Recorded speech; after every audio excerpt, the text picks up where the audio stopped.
first things first, you may be wondering, I'm actually speaking today, and that is because I am too lazy to do text. So, I am just going to be verbally explaining this transition this time, because it's a little more complicated anyways. So yeah, also, before we get into it, I want to say, I just noticed we hit 300 subscribers.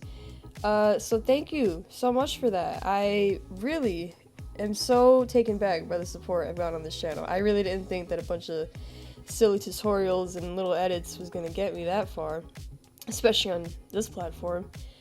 So yeah, I really appreciate that. And we also hit over 40,000 views on my time remap tutorial. Insane. Never had that many views in a video before, so thank you for that as well.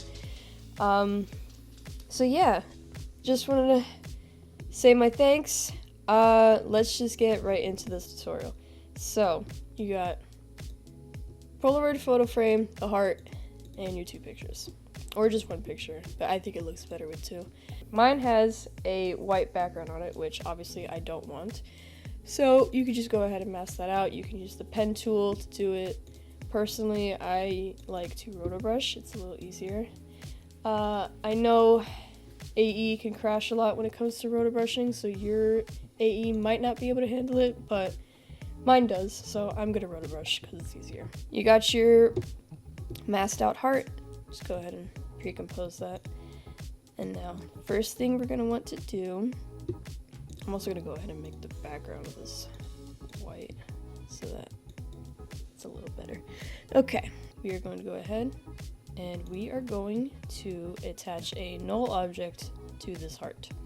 Now, if you don't know how to do that, you go up to Layer, New, and then Null Object. Or if you have Prime Tools, you could just press the Null button right there. Then what you're going to want to do is you're going to go to your heart image, and there should be a little button. Looks like a little swirly, I don't know, fingerprint looking thing. You're going to click and hold that till it turns blue and drag it to the null. So now, when you pull up position or scale or anything on the null, it moves the heart as well. I cannot stress enough the importance of nulls when it comes to editing. If you figure out how to use nulls, it is going to change your life, I swear. I might even do a tutorial explaining them in depth, because if you want your edits to be super fire and super smooth, you need to use nulls for everything. Everything, I swear. Now, you're also going to want to enable motion blur on both these layers. And now we're going to go to the start. And we are going to press P to open up position. We're going to click the little stopwatch on Y. And then I'm also going to make the heart a little smaller because it's kind of big. You don't need to keyframe that. Go to Y. We're going to go a few frames ahead and just go like a second ahead towards the end. And we are going to position it at 540, so that's perfectly in the center. Now at the start, we're just going to drag this down until it's out of frame.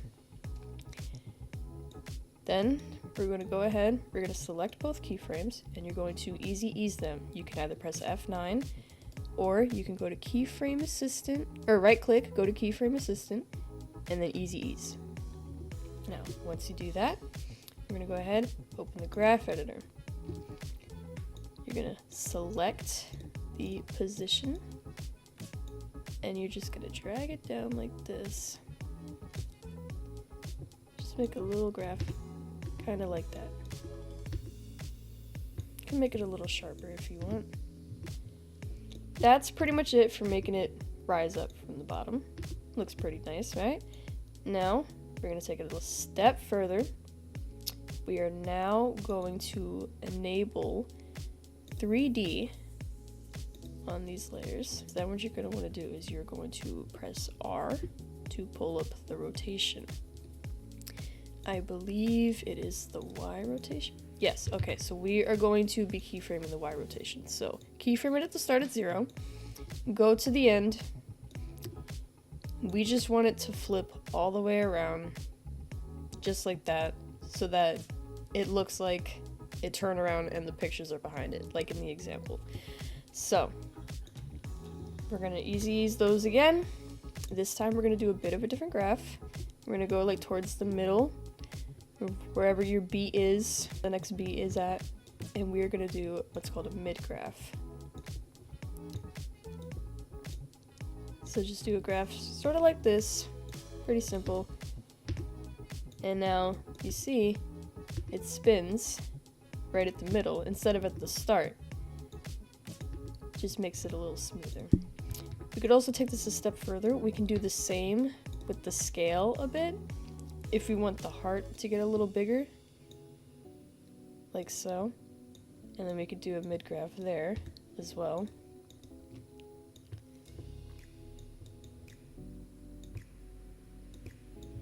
So now it spins around and gets a little bigger. Very simple, very smooth. If you did this without the nulls, trust it would look a lot choppier and nowhere near as smooth. So definitely want to use nulls all the time. That's pretty much it for the heart. We are now going to go ahead and add in the pictures to pop up right around this part. So first things first, we have to set up the pictures. So I got my pictures right here. Very, very, very beautiful pick choices. Ooh. Now, first we want to set these up with the Polaroid frame behind them. So I'm just going to hide just one of them for now. Not line it in the center. I'm going to scale it down a lot,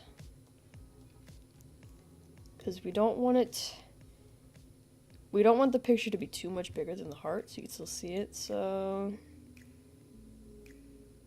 I think that should be good. Now we're gonna go ahead and we're gonna take the Polaroid photo frame and we're just gonna put it over it and rescale it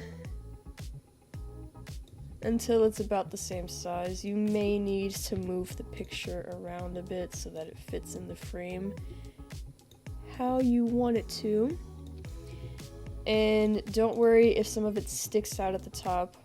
What you can just do is just go over to the rectangle tool and just do a mask like that.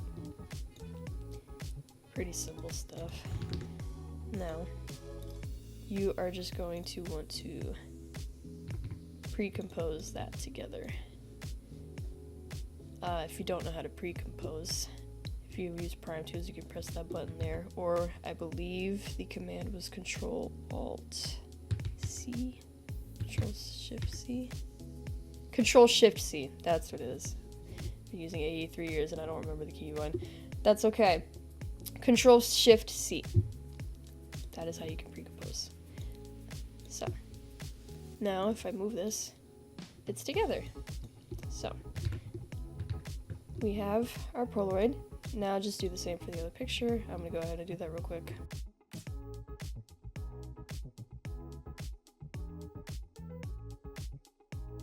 Okay, so we have our two pictures.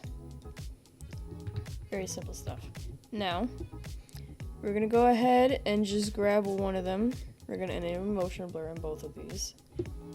We're gonna connect some more nulls. Let's start with, you can hide one of them so it's not like in your way. For now, you can press the little eyeball button. Just start with one picture for now. We're gonna go ahead, connect it to a null, again, like before. And we are going to start by keyframing the scale at 0. We're then gonna go to the end and just scale it back up to 100 or whatever size you want it to be. Keyframe, or no, graph like so. So now it pops up when the heart flips around. Very cute. Now, in my example, I believe I also changed the rotation and position a bit. You can do that as well. Make sure 3D is enabled. And you're going to want to go ahead. Oh yeah, if you enable 3D, obviously the picture is gonna get kind of behind the heart a bit. Simple fix for that, just go to your position, press P for position, right click, separate dimensions, and then just change the Z position until it's in front of the heart. And just make sure that you make the Z position so that is in front of the heart at all times. Now, it's going to make the picture appear a bit bigger, so you're probably going to have to go back and tweak your scale. Just a little bit. I had to bring mine back down to 80. You're also going to need to adjust the graph if you do that, because then it might be a little wonky. So, there we go. Back to rotation. We're going to keyframe Y rotation. We're gonna do, yeah, a little, not too much. I'm gonna keyframe, we'll say -70 to keep it even. And then go back to 0, or maybe even like +9 a little bit. So that way it looks like it's flipping with the heart as well. Go ahead and keyframe that. Graph like so. Might want to make it a little more loose so that you can actually see it flip. That's as best as it's gonna get. And then we're also gonna go ahead, because we also have to take into account we need room for the other picture to appear as well. So we're gonna go ahead and go to position. We're gonna keyframe X and Y just to be sure. We are going to move it over a little bit like that. And then we can also go back to rotation. Keyframe X rotation this time. 0 at the start. Or no, not X rotation. Z rotation, sorry. Z rotation 0 at the start. Then just do a little something like -8 to 12 degrees. So that it's kind of leaning over a bit, makes room for the other picture. Honestly, I'm going to move this over a little bit more, because again, we're going to have 2 pictures here. Now, you might only have 1 picture, and if that's the case, you don't need all this, but I have 2 pictures, so I'm going to show how to do it with 2 pictures. Now, we just go ahead, graph everything like so.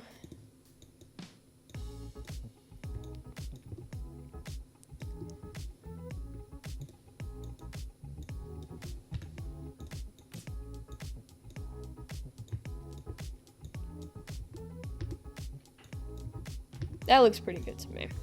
Now, that is pretty much it. All you would do now is just repeat with the other picture.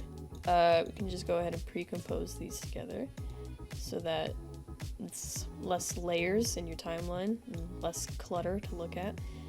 I'm gonna go ahead and move that underneath so I don't get confused. I'm gonna unhide this picture and then just repeat the process. Obviously not with the exact same position and rotation, whatever, because we want it to be on this side. So I'm just gonna go ahead and do that. I'll probably speed this part up because it's pretty self-explanatory.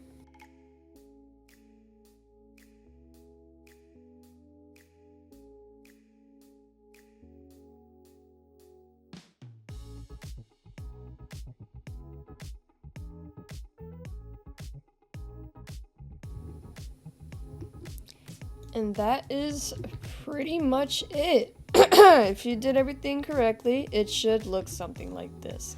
Now, also what you could do, this part of the tutorial would require plugins, at least for the way I do it. I'm sure there's a way to do it without, but I'm going to use Sapphire for this part. In the example, there was also some rings popping up behind the heart when it spun around. In order to do that, you're just going to go ahead over here. We're going to make another solid layer. If you don't know how to do that, I didn't explain properly before. You just go to Layer, New, solid, same way as a null.